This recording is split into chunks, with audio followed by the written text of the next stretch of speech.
Good evening.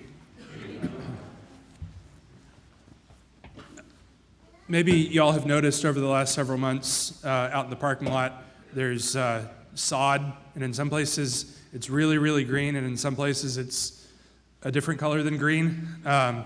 And part of that was, I don't know anything about horticulture, but I got people that do.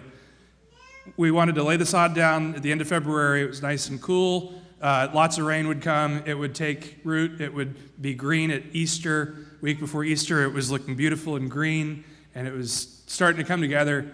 And then, like right before Easter, the fertilizer company came and sprayed with like poison. And so some of it turned gray. So, we'll make it right. So they came out and fixed it. They took up the dead stuff that they killed and they put down new. But what they didn't do was clean out the dirt, because apparently the poison soaks through the grass into the dirt. And so we're babying it, though. We're out there like watering each individual little, blade of grass and, kind of caressing the grass and, hoping that we're going to be able to nurse it back to life. And it's been a royal pain. I'm really not good at gardening. I've tried a couple times. For some reason in Dalton, I grew a vegetable garden, which doesn't make any sense why I would plant a vegetable garden.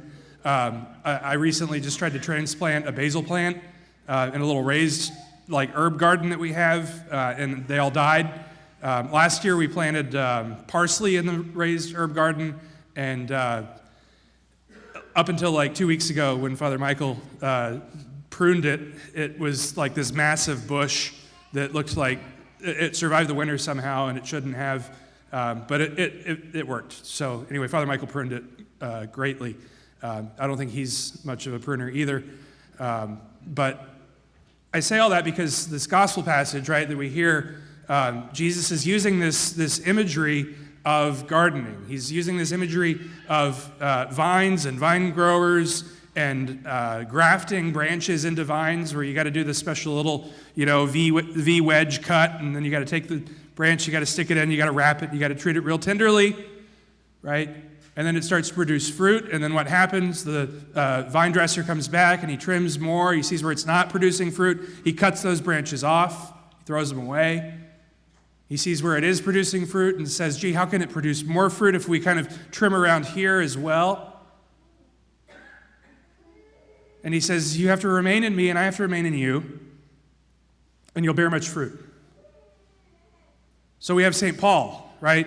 St. Paul recently just had this conversion experience in the Acts of the Apostles. He's on the road to Damascus, right? Before he'd been breathing out murderous thoughts.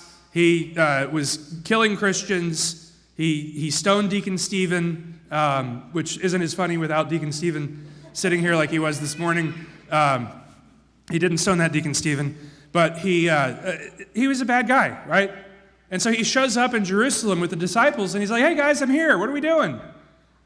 And rightfully, they're a little scared. They're like, wait a minute, you, the Christian killer? What are you doing here? You can't be with us. But Jesus has grafted him onto the vine. Jesus has made him part of his body. He's made him an apostle.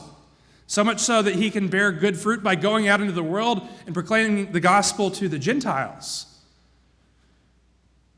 So St. Paul is now part of Christ. And of course, he still needs much pruning. St. Paul speaks about how he has this thorn in his side, this spiritual thorn, and he's asked God to take it away 3 times, and God hasn't done it. And so he recognizes he's imperfect, and he has to completely entrust himself to God. And that's something that I think all of us need to remember too. We are imperfect, and we need to completely entrust ourselves to God. I remember being told right around the time that I turned 25, that 25 is when you go from adolescent to fully formed brain. It's no longer that teenage mush brain, but now you're smart, you know everything. That's why you got to be 25 to rent a car, I think. And I remember thinking okay, I got it all figured out. I'm going to solve all the world's problems. It was a year before my ordination. I was going to figure out how to solve all the church's problems because I was so smart at 25. I look back 10 years ago and I think, gosh, what an idiot. Sometimes I look back, a year, a month, 10 minutes ago, and I think, what was I thinking? And I think all of us can recognize those parts of us, those branches that don't bear good fruit. All of us can recognize those parts of us that are imperfect, that are broken, that need to be cut off and thrown away. The problem with cutting things is it hurts, right?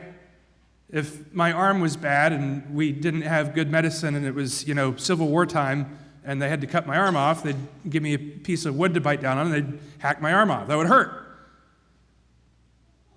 But yet it had to be removed because it wasn't doing what arms were supposed to do. Rather, it was infecting the rest of the body. And so, God the Father, the vine dresser, the one who comes in and prunes us and shapes us, we have to allow him to mold us. We have to allow him to work with us. We have to allow him to do what he needs. But also we need to collaborate with him. We have to cooperate. When he desires to purify us, when he desires to sanctify us, we have to recognize, okay, I might have to change something. I might have to let go of something. Does anybody here like change? I had one person this morning tell me that she liked change, and I didn't believe her. No, because change is like, I'm set in my ways. This is how I've been doing it since I became an adult, right? 25, brain is fully formed, not going to change. But of course we know we have to change. We know that change is a constant. We know that we have to be flexible. That requires a great deal of humility.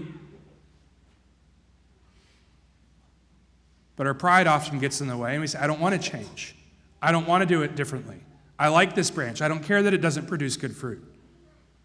No, God, you can't take it away. You can't have it.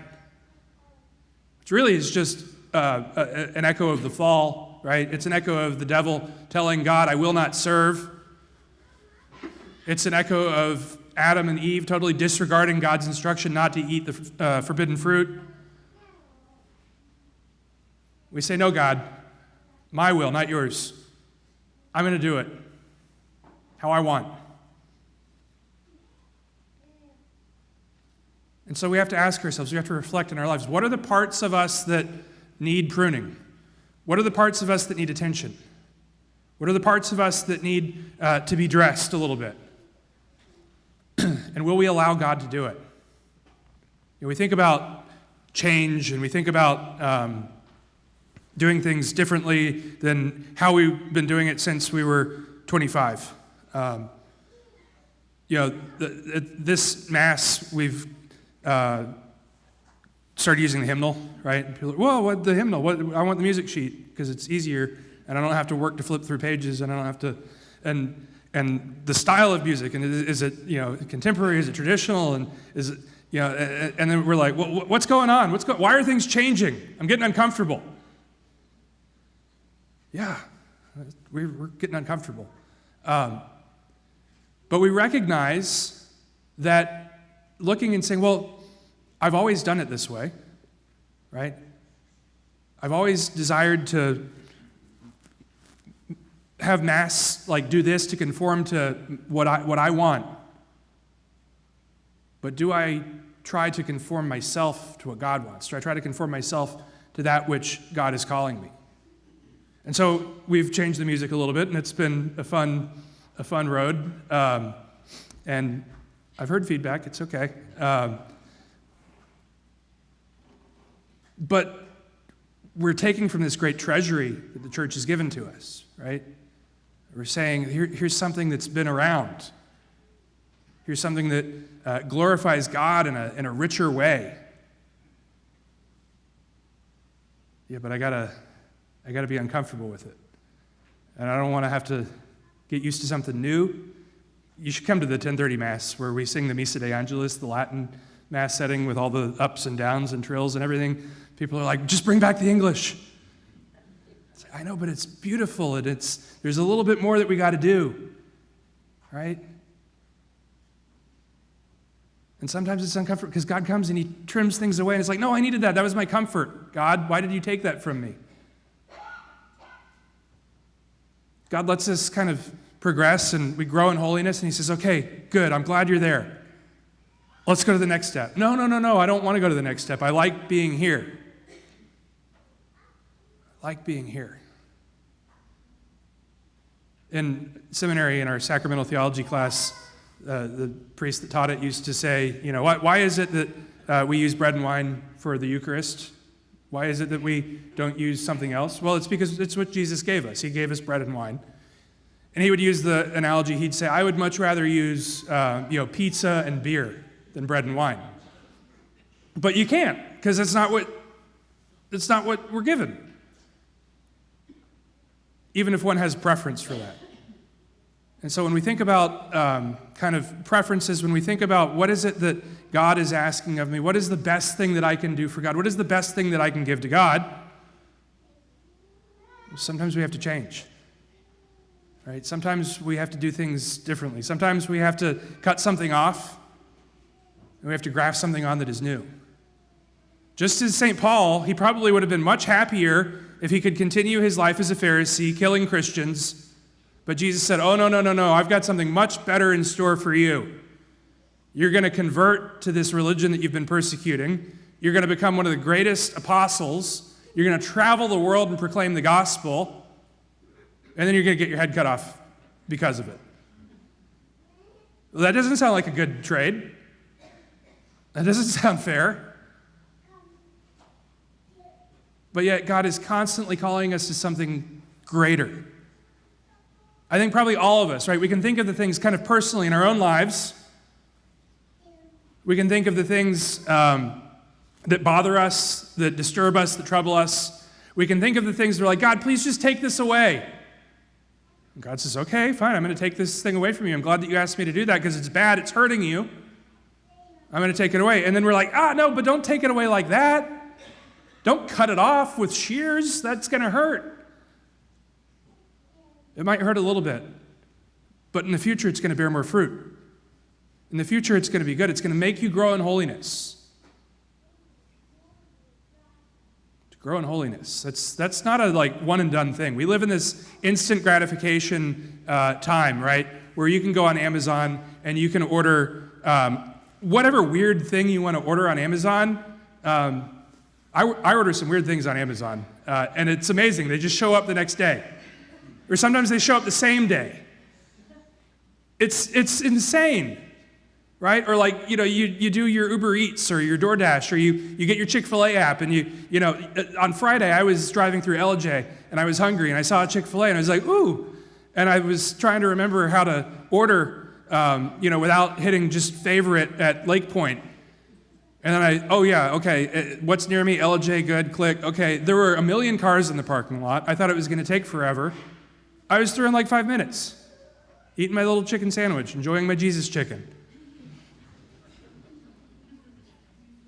We live in this time in which we want stuff now, and we feel entitled to it, too. I want this thing in front of me right now. I want that road built so that I don't have to make that U-turn anymore. I want that road built now, or at least before Easter. Probably won't happen. We want a beautiful permanent church built so that this can be a parish hall full-time and we can have parties every week. Right? I want to be perfect. I want to be holy. I want to be a saint. Okay, well, that's going to take some work. That's going to take some sacrifice. That's going to take a little bit of pruning. We have to allow God to continue to work in us. I tell people often that conversion is not like a light switch. It's not just, flipping the switch and saying, okay, I believe, the end. That's the problem with the idea of once saved, always saved that some of the separated brethren have. They say, all you got to do is come to the altar call, say, I believe that Jesus Christ is my Lord and Savior. All done. I'm good. I can go on and live my life how I want now. No, but that's erroneous. See, because Martin Luther, of course, who started that, he described us as piles of dung, which isn't very nice, to describe something that God made in his image and likeness as a pile of dung. But he said when we encounter Christ and when we experience this conversion, the snow of grace covers us over. But we're still dung underneath. Whereas in reality, when we encounter Christ, we transform into something new. We become a pile of snow. We transform ourselves into something beautiful, into something perfect, because God took on our flesh to be like us so that we could be like him. That's what we celebrate in Easter. The resurrection, that God, though he died, conquered death, restored life, gave us the fullness of life. And then he sent these 12 guys out and he said, all right, go tell everybody about it. Do the same thing. Go tell everybody how to be holy. And of course, they weren't the best examples of holiness themselves, right? But yet they went out in their imperfections. They allowed God to continue to prune them, to continue to cut away those parts of them, those pieces of them that prevented them from bearing much fruit. They allowed God to work through them. They worked with God. They collaborated with God. They said, okay, this is the hard work that I have to do. I have to go out and tend to the plants. I got to go water them. I got to go fertilize them at the right time. Don't do it too early. I got to go all the stuff. But it's work, and I got to change. I got to do more. I don't want to change my routines. I don't want to change my comforts. I don't want to change my likes. I've been reflecting a lot lately on TV shows. And TV shows are very different than they were when we were younger or when you were younger, right? Did they have TV when you were?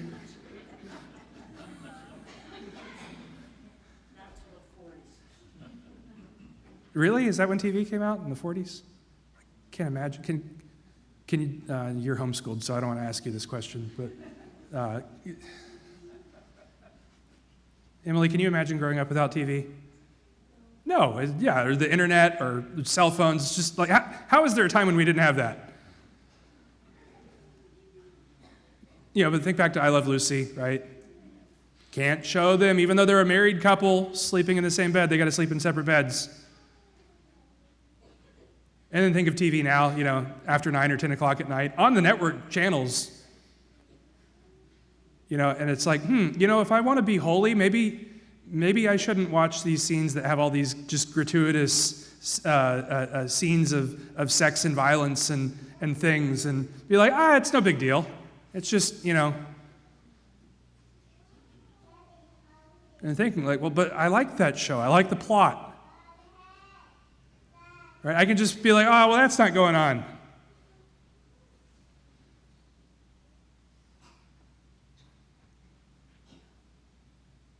But to really change, to say, I'm going to let God cut something off, cut something out of me, that maybe it's not preventing me from bearing fruit, but it's not letting me bear as much fruit as I could, or it's outright damaging me. Gossip. Gossip is so vile. It's such a dangerous, wicked tool of the devil, right? In fact, that's what he used to make us fall. He looked at Adam and Eve and he said, did God really say that? Gossip, of course, is dangerous because then we start telling other people things we've heard, and it's like telephone, and they start changing and, increasing, and new details get added, and it's interesting. But can we look at ourselves in our own lives and say, gosh, you know what? I'm guilty of that. I need to stop. God, help me to cut that out of my life. Okay, well, to cut it out of your life, you might have to break a relationship with this person that you say is your friend. Oh, well, I didn't want that. God, don't prune that much. Well, you said you want to bear fruit. Right? God, I want to be holy, but this TV show, it's just full of junk, so help me to not be affected by the junk in the TV show. Okay, well, stop watching it. Well, no, I don't want to stop watching the TV show. I just want to not be affected by it. Come on, do your magic for me. God doesn't do magic, but rather he encounters us and he transforms us. He comes and he becomes like us. he suffers, he dies. And then in his resurrection, he brings us back to life. And so sometimes we have to prune away those things. Sometimes we have to allow God to do that. This morning, Father Michael said something about how I always talk bad about sports. No, I think he said we both have our little, there's nothing wrong with sports. Sports are good. I just happen not to be good at them. Sports teach us a lot of things: camaraderie, teamwork, discipline, a lot of good. But he said, the reason that we talk about that a lot is because we're trying to prune away something that is preventing the body of Christ from producing fruit. When we put an overemphasis on something, and it doesn't matter if it's sports, it could be music, it could be art, it could whatever your hobby is. When we put so much emphasis on that thing that it becomes the most important thing that we do, and we schedule our lives around it rather than scheduling our lives around the God who made us and loved us into being, well, maybe we need to do some pruning. Maybe we need to cut some of that stuff away. That means change. It means sacrifice. So we recognize that God is calling us to holiness. We recognize that he desires union with us. He desires for us to remain in him and for him to remain in us, for us to be one.